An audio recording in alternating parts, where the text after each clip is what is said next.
India America வர்த்தக ஒப்பந்தம் பற்றி இந்திய ஊடகங்கள், குறிப்பாக தமிழக ஊடகங்கள் என்னதான் கதறி கொண்டிருந்தாலும் உலக ஊடகங்கள் சொல்வதும் உண்மையில் நடந்ததும் இதுதான்.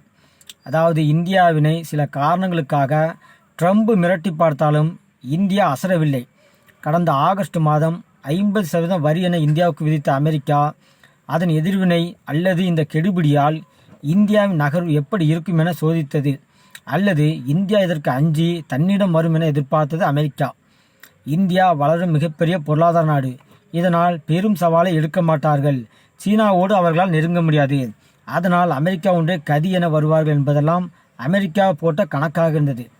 ஆனால் மோடியின் இந்தியா வெற்றிகரமாக யாரும் எதிர்பாராத விதமாக இறங்கி அடித்தது. சீனாவோடு நல்லுறவு என கைக்குலி கொண்டது. அதனால் எல்லை பதற்றத்தை குறைத்தது. அமெரிக்க சந்தைக்கு மாற்றாக உலகமெல்லாம் மாற்று வாய்ப்பினை தேடியது இந்தியா. தொடர்ந்து ரஷ்யா எண்ணெயினை வாங்கி தன் எரிபொருள் சந்தையினை நிலைநிறுத்தியது இந்தியா.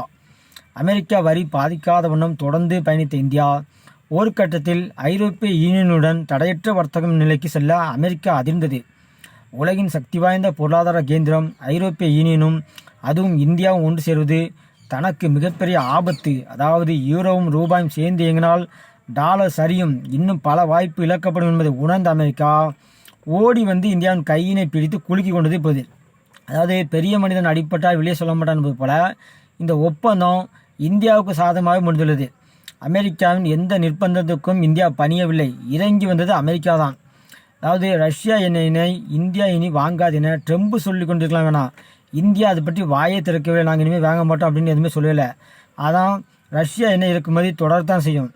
ரஷ்யாவில் பார்த்தீங்கன்னா எண்ணெய் விலை அதிகம். ஆனால் உக்ரைன் போர் இன்னும் அதன் எண்ணெய் உற்பத்தி மையங்கள் மீதான தாக்குதல்கள், அதன் ரஷ்யா எண்ணெய் கப்பல்கள் மீதான அடி என ரஷ்யா ஏற்றுமதி குறைக்கப்பட்டிருக்குது. இது அவரோட உள்நாட்டு விவகாரம்.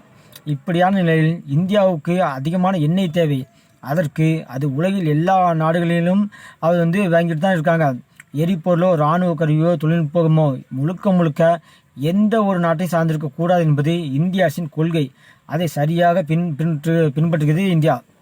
அடுத்த 20 ஆண்டுகளுக்குள் பெட்ரோல் பயன்பாட்டினை முழுக்க குறைத்து மின்சார வாகனங்களுக்கு மாறும் திட்டத்தில் இருக்கும் இந்தியா. அதற்குரிய பணிகளையும் இன்னொரு புறம் செய்வதால் பெரிய அழுத்தத்தை எரிபொருள் விவகாரம் தர முடியாது.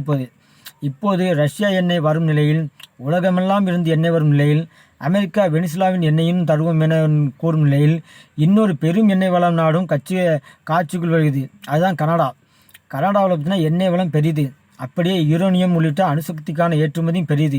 கனடாவுக்கும் அமெரிக்காவுக்கும் இடையே உரசல் வரும் நிலையில் கனடா அதிபர் அடுத்த மாதம் இந்தியா வருகிறார். அவரின் வருகை பெரிய ஒப்பந்தங்களை செய்யும்.